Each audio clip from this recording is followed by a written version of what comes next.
Good morning, student. Today discuss about మన ఏ class గురించి అంటే ఈరోజు చెప్పుకోబోయేది మనం క్లాస్ 7. క్లాస్ 7 లో మనకి ఏది చెప్పుకున్నాం మనం క్లాస్ 7. నిన్న క్లాస్ లో మనం క్లాస్ 6 లో ఏం చెప్పుకున్నాం మనం ఎంజైమ్స్ గురించి చెప్పుకున్నాం. కోఫాక్టర్స్ అని మళ్ళీ ప్లస్ ఎంజైమ్ డిఫరెన్స్ గురించి వాటి గురించి మనం డిస్కస్ చేసాం. 4 మార్క్స్ క్వశ్చన్స్ రెండు మనం డిస్కస్ చేసాం. Today discuss about enzyme mechanism. దేని గురించి డిస్కస్ చేస్తాం మనం టాపిక్ వచ్చేసరికి యూనిట్ 1 లో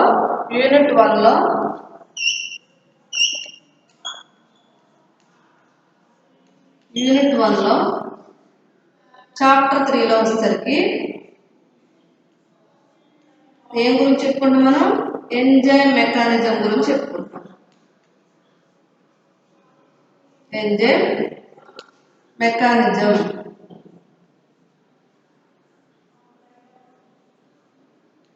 దేని గురించి చెప్పుకున్నామా ఎంజైమ్ మెకానిజం గురించి చెప్పుకున్నాం. కోఫాక్టర్స్ అవన్నీ కూడా మనం డిస్కస్ చేసాం. మనం నెక్స్ట్ టాపిక్ వచ్చేసరికి ఎంజైమ్ మెకానిజం. ఎంజైమ్ మెకానిజంలో వచ్చేసరికి మనకి ఏంటంటే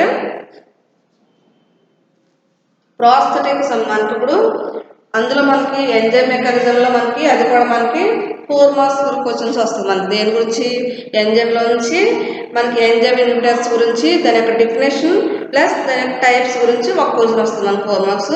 నెక్స్ట్ క్వశ్చన్ వచ్చేసరికి కోఫాక్టర్ గురించి definition, cofactor definition, different types of cofactors అని అడుగుతాడు నెక్స్ట్ క్వశ్చన్. థర్డ్ క్వశ్చన్ వచ్చేసరికి మనకి ఎంజైమ్ యాక్షన్ గురించి కూడా మనకి అడుగుతాడు. దాని యొక్క మెకానిజం ఉంటుంది, అదంతా ఒక చర్య, ఒక మెకానిజం అనేది జరుగుతుంది మనకి. అది తర్వాత మనకి ఇప్పుడు ఏంటంటే చెప్పుకునేది మనకి prosthetic group of different types of cofactors. అంటే మనకి ఇందులోనే మళ్ళీ మనకి ఎంజైమ్ మెకానిజం చెప్పుకునే మనకి 2 మార్క్స్ క్వశ్చన్స్ గురించి కూడా డిస్కస్ చేద్దాం. మనం కొన్ని ఇంపార్టెంట్ 2 మార్క్స్ క్వశ్చన్స్ చెప్పుకున్న తర్వాత మనం ఎంజైమ్ మెకానిజం గురించి మనం డిస్కస్ చేద్దాం. సరేనమ్మా. నెక్స్ట్ ఫస్ట్ క్వశ్చన్ వచ్చేసరికి how are prosthetic groups.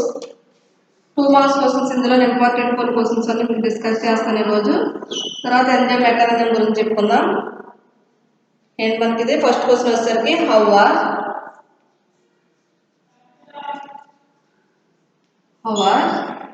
Different prosthetic groups. ఏంటి మనకి ప్రాస్థెటిక్ గ్రూప్.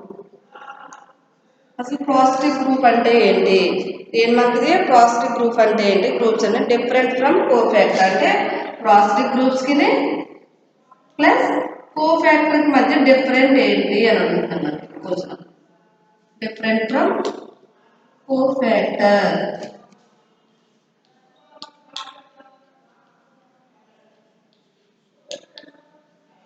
మనకి ఏమడిగే క్వశ్చన్ హౌ ఆర్ ప్రాస్థెటిక్ అంటే మనకి how are prosthetic group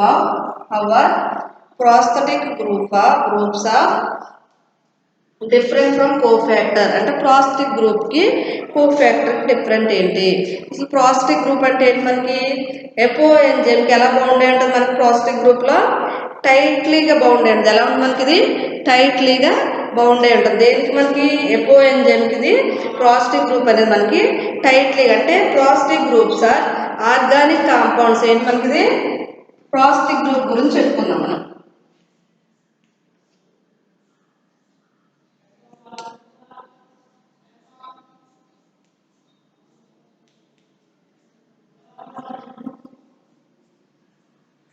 prosthetic group గురించి చెప్పుకుందాం. ప్రాస్థెటిక్ గ్రూప్ అంటే మనకి ప్రాస్థెటిక్ గ్రూప్స్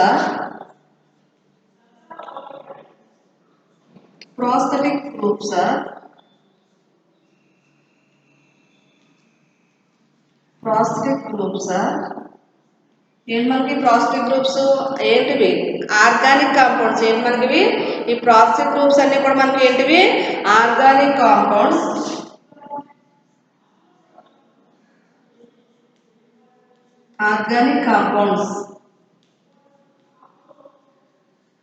ఈ prosthetic groups are organic compounds. ఏంటి మనకి ఈ prosthetic groups are organic compounds. అంటే మనకి ఏంటి ప్రాస్థెటిక్ గ్రూప్స్ అన్ని కూడా మనకి ఏంటి మనకి ఈ ప్రాస్థెటిక్ సముదాయాలన్నీ కూడా మనకి కర్బన పదార్థాలు. ఆర్గానిక్ కాంపౌండ్స్ అంటే ఏమంటారు మనకి కర్బన పదార్థాలు. ఈ ప్రాస్థెటిక్ సముదాయాలన్నీ కూడా మనకి ఏంటి మనకి కర్బన పదార్థాలుగా పనిచేస్తాయి. ఎలా ఉంటాయి అంటే మనకి that are organic compounds that are tightly bound to the apoenzyme. Organic compounds that are organic compounds that are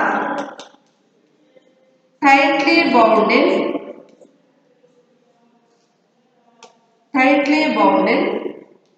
apoenzyme.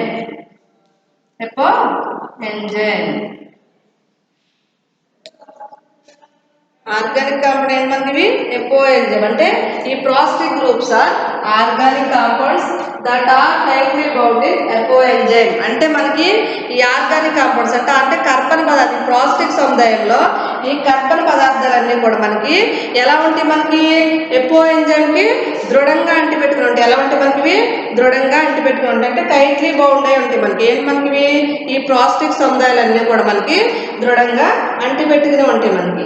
అర్థమైందమ్మా? నెక్స్ట్ వచ్చేసరికి కోఫాక్టర్.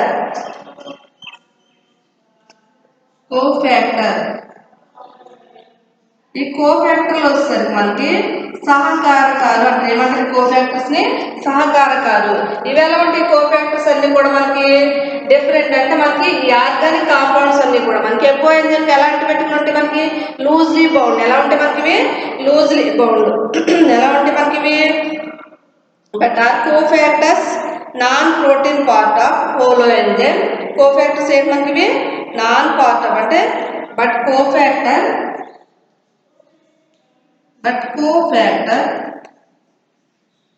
నాన్ ప్రోటీన్ ఏంటి మనకి ప్రోటీనేతర భాగం అంటే non protein part of holoenzyme. Non protein part of hollow enzyme.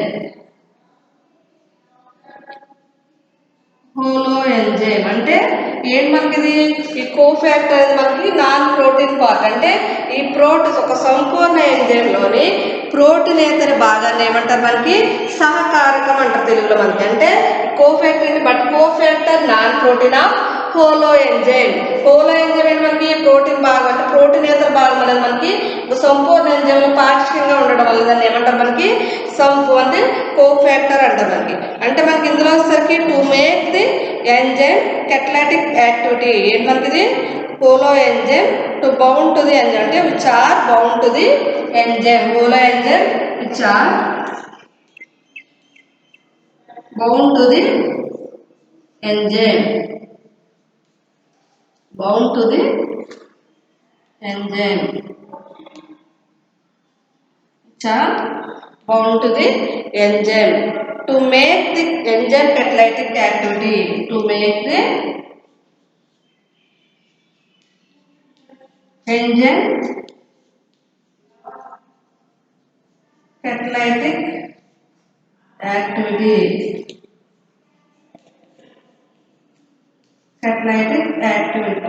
Active site then మనకి to make the catalytic active అంటే మనకి ఏమనుకుందాం కోఫాక్టర్ గురించి but cofactor non protein part of the holoenzyme which are bound to the enzyme to make the enzyme catalytic activity.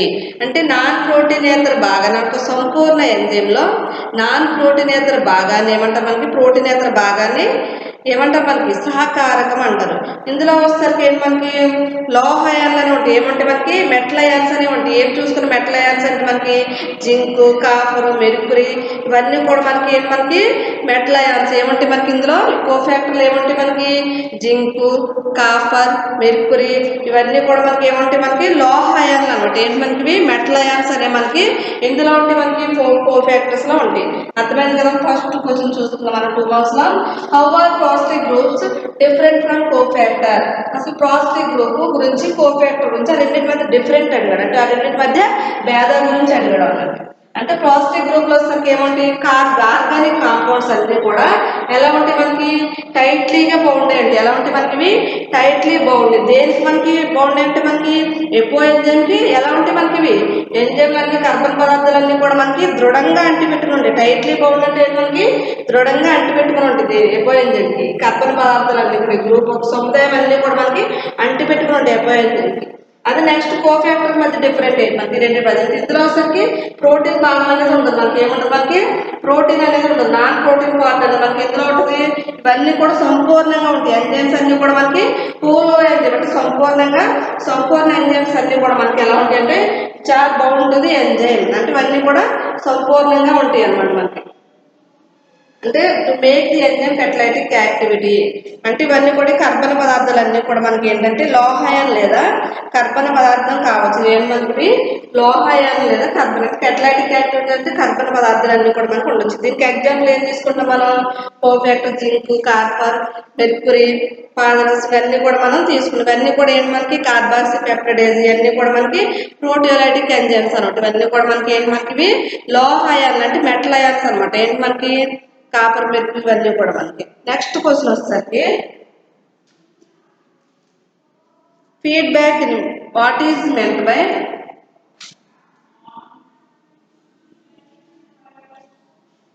Next question వచ్చేసరికి what is meant by next question వచ్చేసరికి ఏంటో మనకి what is meant by అంటే what is meant by feedback inhibition. What is meant by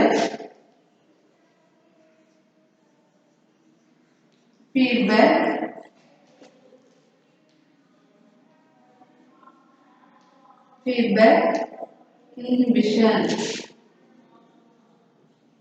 feedback inhibition అంటే మనకి ఏంటి మనకి feedback inhibitors గురించి ఏంటి మనకి ఫీడ్బ్యాక్ ఇన్హిబిటర్స్ గురించి మనం చెప్పుకున్నానండి. అంటే ఒక చైన్ రియాక్షన్ లా ఫామ్ అవుతాయి, ఎలా ఫామ్ అవుతాయి ఇవన్నీ అన్నీ కూడా ఫీడ్బ్యాక్ ఇన్హిబిషన్.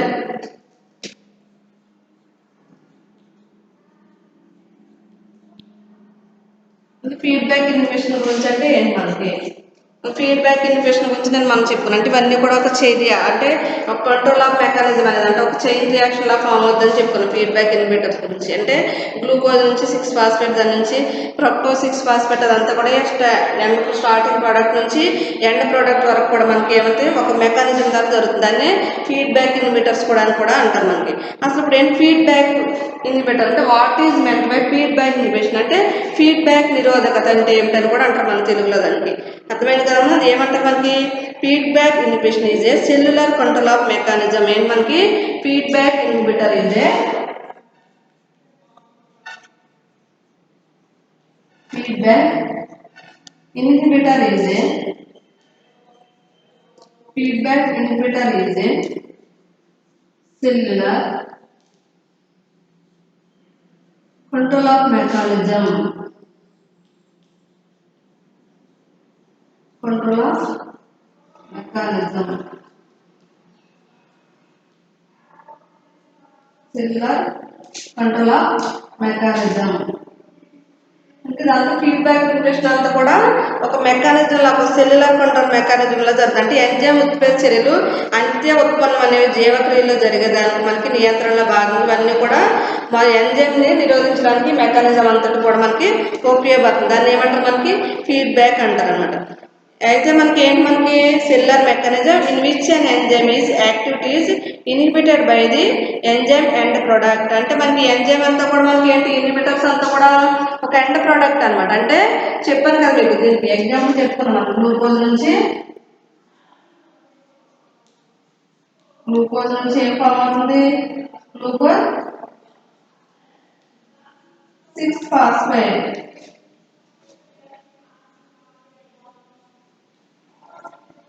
దీని నుంచి ఫ్రక్టోజ్ నుంచి అలాగే మనకి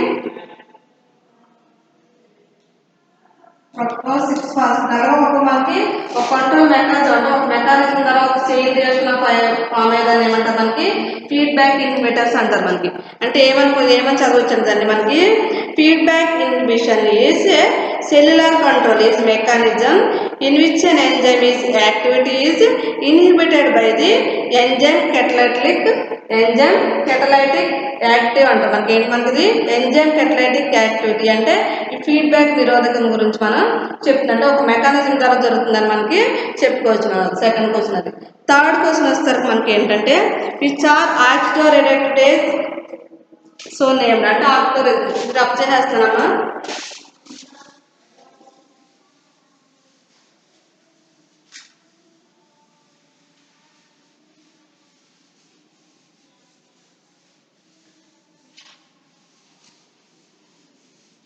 థర్డ్ క్వశ్చన్ ఏంటంటే మనకి థర్డ్ క్వశ్చన్ వచ్చేసరికి ఏం చూసుకున్నాం, who are ఆక్స్డ్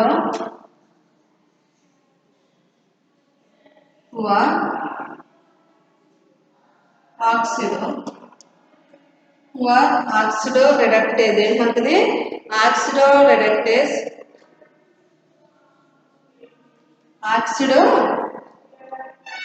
రెడక్టేజెస్ name.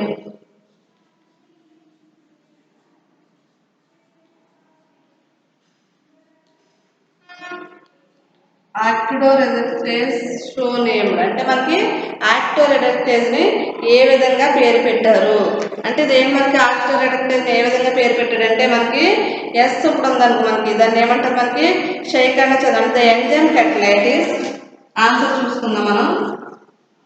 The enzyme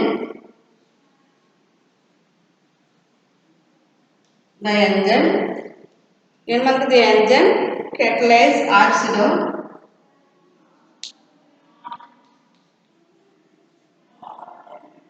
the enzyme catalyze oxido reductase and మనకి the enzyme catalyze oxido reduction between two substrate oxido reduction between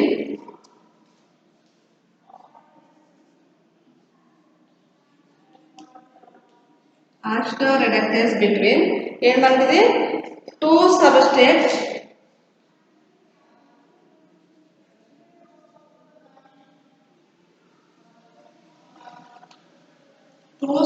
ఏంటి మనకి టూ సబ్స్ట్రేట్ అంటే ఎస్ అండ్ ఎస్ అంటే మనకి రెండు ఎస్లు ఉంటాయి మనకి ఒకటి క్షయకణం చెందడం రెండోది వచ్చేసరికి ఆక్సీకరణం చెందడం అంటే రెండు ఇన్ని సబ్స్ట్రేట్స్ అనే ఫామ్ అవుతాయి ఏంటి మనకి ఎస్ అండ్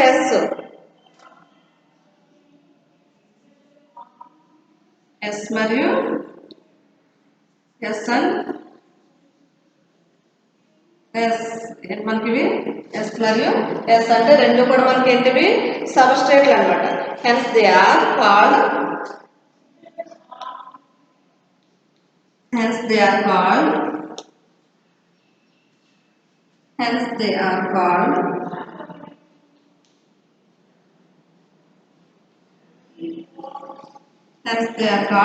oxido reductase ఏంటి మనకి hence they are called oxido reductases.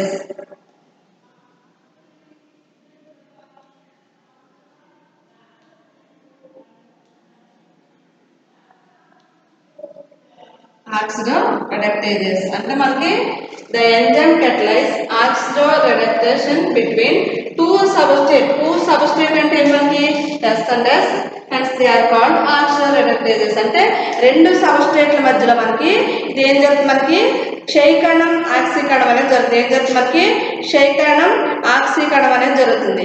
జరగడం వల్ల ఏమైపోతుంది రెండు అగస్త పదార్థాలు అంటే రెండు సబ్స్ట్రేట్ల మధ్య జరిగే ఆక్సీకరణం క్షయకరణం ఉత్ప్రేరక చర్యలో పాల్గొనే ఎంజైమ్స్ అంటే మనకి సబ్స్ట్రేట్ అంటే ఏం మనకి ఆక్సిడో రెడక్టేజెస్ నేమ్ అంటే దీన్ని ఎలా పిలుస్తారని అంటున్నాడు మనకి. The enzyme catalyze oxido reduction between two substrates S and S అంటే catalyze మధ్యలో మనకి ఏం జరుగుతుంది ఎస్ అంటే మనకి ఆక్సీకరణం క్షయకరణం రెండు చెందేదాన్ని ఏమంటారు మనకి ఆక్సీకరణం క్షయకరణం చెందేదాన్ని ఏమంటారు మనకి ఆక్సిడో రెడక్టేజ్ అంటారు. అంటే మనకి రెండు సబ్స్ట్రేట్ల మధ్య అంటే ఈ రెండు అగస్త పదార్థాల మధ్య జరిగేదాన్ని మనకి ఏమంటారు మనకి ఆక్సిడో రెడక్టేజ్ అంటారు. క్షయకరణం చెంది ఎందులో పాల్గొంటే మనకి ఉత్ప్రేరణలో పాల్గొనే ఎంజైమ్స్ అని ఉంటాయి. రెండు కూడా సబ్స్ట్రేట్లు రెండు సబ్స్ట్రేట్ల మధ్య జరిగేదాన్ని ఏమంటారు ఉత్ప్రేరణ చర్యని మనకి ఎంజైమ్స్ అని కూడా అని అంటారు. రెడక్టేషన్ అంటారు అంటే ఎంజైమ్స్. దీనికి ఈక్వేషన్ తీసుకుంటే మనకి మాలేట్ ప్లస్ NAD ఎగ్జాంపుల్ తీసుకుందాం. దాని యొక్క ఎగ్జాంపుల్ తీసుకుంటే మాలేట్ ప్లస్ NAD ప్లస్ ఏంటి మనకి malate plus NAD plus gives rise to malate dehydrogenase ఏ ఎంజైమ్ సమక్షంలో జరుగుతుంది మాలేట్ డిహైడ్రోజనేజ్ ఎంజైమ్ సమక్షంలో జరుగుతుంది. డిహైడ్రోజనేజ్ ఎంజైమ్ సమక్షంలో ఏం ఫామ్ చేస్తుంది మనకి ఇక్కడ ఆక్సాలో ఎసిటేట్ ఏం ఫామ్ చేస్తుంది మనకి ఇక్కడ oxaloacetate plus NaDH plus H plus ని ఫామ్ చేస్తుంది. ఏం ఫామ్ చేస్తుంది మనకి NaDH ప్లస్ H ప్లస్ మనకి ఫామ్ చేస్తుంది. దానికి equation product equation malate plus NaD plus malate dehydrogenase enzyme సమక్షంలో ఏం ఫామ్ చేస్తుంది oxaloacetate plus NaDH plus H plus మనకి ఫామ్ చేస్తుంది. మనకి అర్థమైంది కదమ్మా. ఇది రిడక్టేషన్ అంటే రెండు సబ్స్టేట్ల మధ్య మనకి ఏమవుతుందంటే రిడక్షన్ జరగడం వల్ల దాన్ని ఏమంటారు మనకి ఆస్టో రిడక్టేజ్ అని అంటారు. మనకి రెండు సబ్స్టేట్ల మధ్య జరుగుతుంది అన్నమాట. టూ సబ్స్టేట్ల మధ్య మనకి జరుగుతుంది మనకి రిడక్షన్ అనేది జరుగుతుంది. రెండు సబ్స్టేట్ల మధ్య మనకి టూ సబ్స్టేట్ల మధ్య మనకి రిడక్షన్ అనేది జరగడం వల్ల దాన్ని ఏమంటారు మనకి ఆస్టో రిడక్టేజెస్ అంటారు. దాని యొక్క ఎగ్జాంపుల్ ఏం తీసుకుందాం malate plus NaD plus malate dehydrogenase gives rise to మనకి ఏ ఎంజైమ్ సమక్షంలో జరుగుతుంది మాలెట్ డిహైడ్రోజనేజ్ ఎంజైమ్ సమక్షంలో ఏం ఫామ్ అవుతుంది మనకి oxaloacetate plus NaDH plus H plus అంటే మనకి మనకి రెండు సబ్స్టేట్ల మధ్య మనకి ఏం జరుగుతుంది మనకి ఏమవుతుంది మనకి రిడక్షన్ అనేది జరగడం వల్ల దాన్ని ఏమంటారు ఆస్టో రిడక్టేజ్ అనేది మనకి రిడక్టేజ్ అనేది అని పిలుస్తారు మనకి అనమాట. అర్థమైంది కదమ్మా. ఫోర్త్ క్వశ్చన్ వచ్చేసరికి మనకి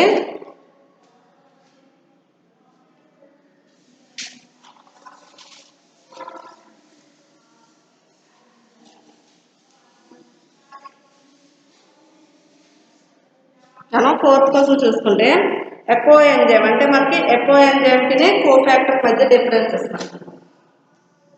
ఇందాక ఏం చూసుకుని మనం ప్రాస్టిక్ గ్రూప్కి కోఫాక్టర్ మధ్య డిఫరెన్స్ చూసుకుందాం. ఇప్పుడు నెక్స్ట్ క్వశ్చన్ వచ్చేసరికి apoenzyme what are apoenzyme different between cofactor అంటే మనకి apoenzyme different between cofactor అంటే మనకి డిస్టింక్షన్ బిట్వీన్ ఫోర్త్ క్వశ్చన్ వచ్చేసరికి ఎపో ఎంజైమ్కి difference between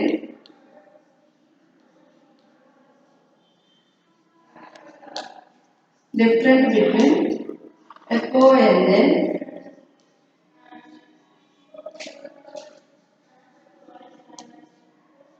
and cofactor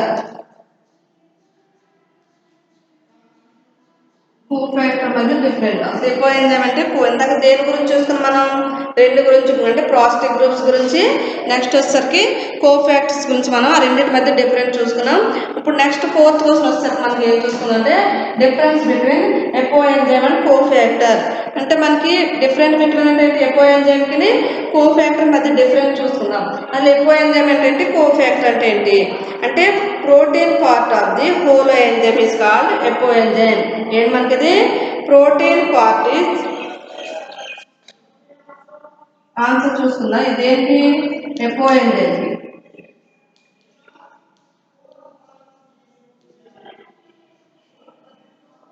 ఎపో enzyme ఏం తీసుకుందాం మనం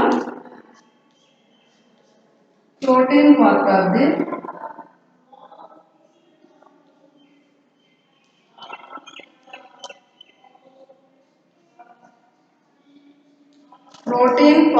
ది ఏంటి మనకి దేని మధ్య తీసుకుందాం a protein part of the holoenzyme is called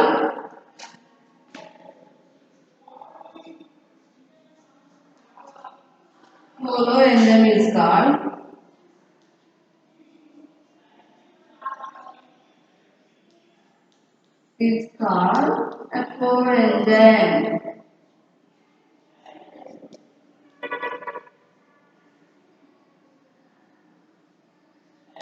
protein part of the holoenzyme is called apoenzyme అంటే మనకి ఇట్ ఈస్ కెమికల్లీ అంటే మనకి ఏంటిది ఇట్ ఈస్ కెమికల్లీ ప్రోటీనేషియస్ ఏంటి మనకి ఇట్ ఈస్ కెమికల్లీ ప్రోటీనేషియస్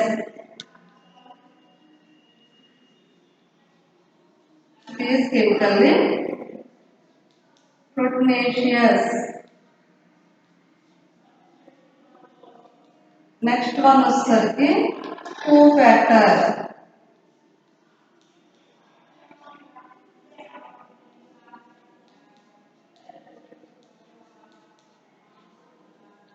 ఏంటి మనకి కోఫాక్టర్ గురించి చూస్తున్నాం మనం అంటే కోఫాక్టర్ అంటే ఏంటి మనకి non protein part of the holoenzyme is called non-protein part of the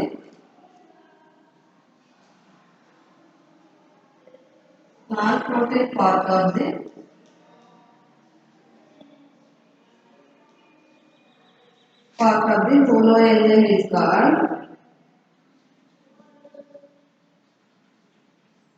holoenzyme is called cofactor.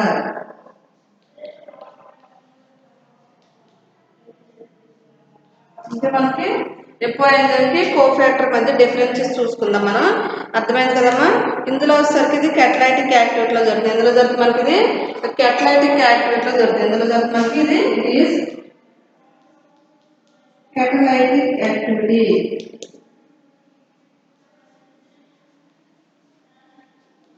Catalytic active ఏమంటది catalytic active అంటే మనకి ఎకో ఎంజైమ్ అంటే ఏంటి మనకి సంపూర్ణ ఎంజైమ్. ఇది ఏంటి మనకి హోలో ఎంజైమ్. ఏంటి మనకి ఇదంతా కూడా హోలో ఎంజైమ్, సంపూర్ణ ఎంజైమ్ నుండి ప్రోటీన్ భాగం. ఈ హోలో ఎంజైమ్లో ఏముంటుంది మనకి ప్రోటీన్ అనేది ఉంటుంది ఇందులో మనకి ఎకో ఎంజైమ్లో. అదే కోఫాక్టర్లో వచ్చేసరికి ఈ హోలో ఎంజైమ్లో ఏముంటుంది మనకి ప్రోటీన్ అనేది ఉండదు. నాన్ ప్రోటీన్ అంటే ప్రోటీన్ ఇతర భాగం అనేది మనకి ఇందులో ఉండదు. మనకి ఇందులో కోఫాక్టర్ అనేది మనకి ప్రోటీన్ అనేది ఉండదు. అదే ఎకో ఎంజైమ్లో వచ్చేసరికి ఏముంటుంది, ఏ భాగం ఉంటుంది మనకి ప్రోటీన్ పార్ట్ అనేది ఉంటుంది. కోఫాక్టర్ వచ్చేసరికి నాన్ ప్రోటీన్ పార్ట్ అనేది ఉంటుంది మనకి. అర్థమైంది కదమ్మా. ఇవి వచ్చేసరికి ఏంటి మనకి ప్రోస్టిక్ సముదాయాలు. ఈ మూడు కూడా ఏంటి మనకి ఇవన్నీ కూడా ఇందులో మనకి ఏమంటాయి మూడు ప్రోస్టిక్ సముదాయాలు అనేవి మనకి ఉంటాయి. అంటే ప్రోస్టిక్ గ్రూప్స్ అనేవి మనకి కోఫాక్టర్లో ఫామ్ అవుతుంది మనకి. ఎపో ఎంజైమ్ దీని డెఫినేషన్ చూసుకున్నాం కదా. ఎపో ఎంజైమ్ ఏముంటుంది మనకి ప్రోటీన్ పార్ట్ అనేది మనకి హోలో ఎంజైమ్ ఉంటుంది. ప్రోటీన్ పార్ట్ ఏమంటారు మనకి ఎపో ఎంజైమ్ అంటారు. అదే మనకి కోఫాక్టర్ ఏమంటారు నాన్ ప్రోటీన్ పార్ట్ ఏమంటారు మనకి కోఫాక్టర్ అంటారు. ఏమంటారు మనకి ఎపో ఎంజైమ్ ప్రోటీన్ పార్ట్ ఉండేదాన్ని ఏమంటారు మనకి ఎపో ఎంజైమ్ అంటారు. అదే కోఫాక్టర్ లో నాన్ ప్రోటీన్ పార్ట్ ఉండేదాన్ని ఏమంటారు మనకి కోఫాక్టర్ అంటారు. ఇందులో మనకి కెమికల్ ప్రోటీనేషియస్ స్ట్రక్చర్ కలిగి ఉంది. ఇందులో వచ్చేసరికి కెటలైటిక్ యాక్టివిటీ కలిగి మనకి కోఫాక్టర్స్ అనేవి మనకి ఉంటాయి అనమాట. అర్థమైంది కదా. 4 క్వశ్చన్స్ మొత్తం ఏమేమి చెప్పుకున్నాం మొత్తం. ఫస్ట్ క్వశ్చన్ వచ్చేసరికి ప్రోస్టిక్ గ్రూప్ గురించి ప్లస్ కోఫాక్టర్ మధ్య డిఫరెన్సెస్ గురించి చూసుకున్నాం. నెక్స్ట్ వన్ వచ్చేసరికి మనకి ఫీడ్బ్యాక్ ఇన్హిబిటర్ గురించి చెప్పుకున్నాం. ఏం చెప్పుకున్నాం మనకి ఫీడ్బ్యాక్ ఇన్హిబిటర్ గురించి చెప్పుకున్నాం. థర్డ్ క్వశ్చన్ వచ్చేసరికి ఆక్సిడో రెడక్టేజ్ గురించి చెప్పుకున్నాం. దేని గురించి చెప్పుకున్నాం ఆక్సిడో రెడక్టేజ్. అదే ఫోర్త్ వన్ వచ్చేసరికి ఎపో ఎంజైమ్ కి కోఫాక్టర్ మధ్య డిఫరెన్సెస్ మనం చూసుకున్నాం. ఎపో ఎంజైమ్ కి కోఫాక్టర్ మధ్య డిఫరెన్సెస్ చూసుకున్నాం. నెక్స్ట్ వచ్చేసరికి మనం ఎంజైమ్ మెకానిజం గురించి చూసుకుందాం. ఇంకా 2 మార్క్స్ వస్తుంది. నెక్స్ట్ క్లాస్ మనం డిస్కస్ చేద్దాం. అసలు ఎంజైమ్ మెకానిజం గురించి మనం ఒకసారి చూసి దాన్ని ఎవరు కనుక్కున్నారని చూసుకుని నెక్స్ట్ క్లాస్ మనం దాని గురించి డిస్కస్ చేసుకుందాం.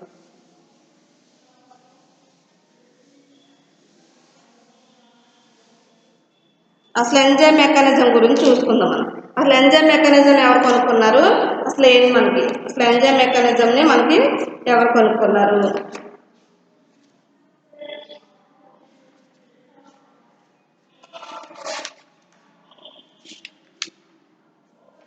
ఎంజైమ్ మెకానిజం ఎవరు కనుక్కున్నారు అసలు ఇమ్మిల్ ఫిషర్ అనే సైంటిస్ట్ ఎవరు కనుక్కున్నారు మనకి ఎంజైమ్ మెకానిజంని Emil Fischer. Lock and key థియరీలో మనకి ఏంటి మనకి లాక్ అండ్ ఎంజైమ్ మెకానిజంలో మనకి లాక్ అండ్ కీ థియరీలో ఏం కనుక్కున్నారు ఎవరు కనుక్కున్నారు లాక్ అండ్ కీ థియరీని ఎవరు కనుక్కున్నారు లాక్ అండ్ కీ థియరీని ఎవరు కనుక్కున్నారు ఇమ్మిల్ ఫిషర్. ఏం మనకి ఇమ్మిల్ ఫిషర్. ఎంజైమ్ మెకానిజంలో లాక్ అండ్ కీ థియరీని ఎవరు కనుక్కున్నారు ఇమ్మిల్ ఫిషర్. మనకి నెక్స్ట్ వచ్చేసరికి ఇంకొక థియరీ ఉంటుంది మనకి. ఏంటంటే మనకి ఇండ్యూస్డ్ హైపోథిసిస్ని ఎవరు కనుక్కున్నారు ఏంటి మనకి ఇండ్యూస్డ్ ఏం మనకి ఇండ్యూస్డ్ హైపోథిసిస్.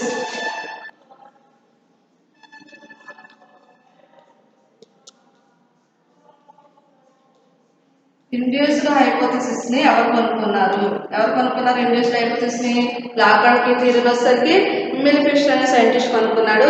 ఇండ్యూస్డ్ హైపోథిసిస్ ని ఎవరు కనుక్కున్నారంటే మనకి ఈ క్వశ్చన్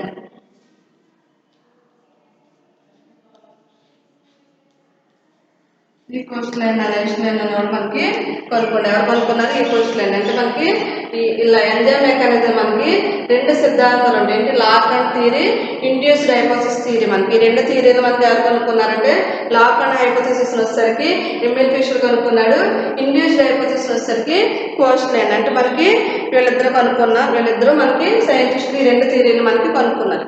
ఇందులో మనకి ఎంజైమ్ మెకానిజం గురించి మనం డిస్కస్ చేసినప్పుడు మనకి ఈ ప్లేస్ అంటే ఎంజైమ్ సబ్స్ట్రేట్ గురించి మనం దీని గురించి డిస్కస్ చేసుకుందాం. నెక్స్ట్ క్లాస్లో వస్తారు మనకి ఎంజైమ్ మెకానిజం గురించి. ఇంకా ఎంజైమ్ మెకానిజం గురించి చెప్పుకున్న తర్వాత 2 మార్క్స్ క్వశ్చన్స్ ఇంకొన్ని కదా, వాటి గురించి మనం డిస్కస్ చేద్దాం నెక్స్ట్ క్లాస్లో.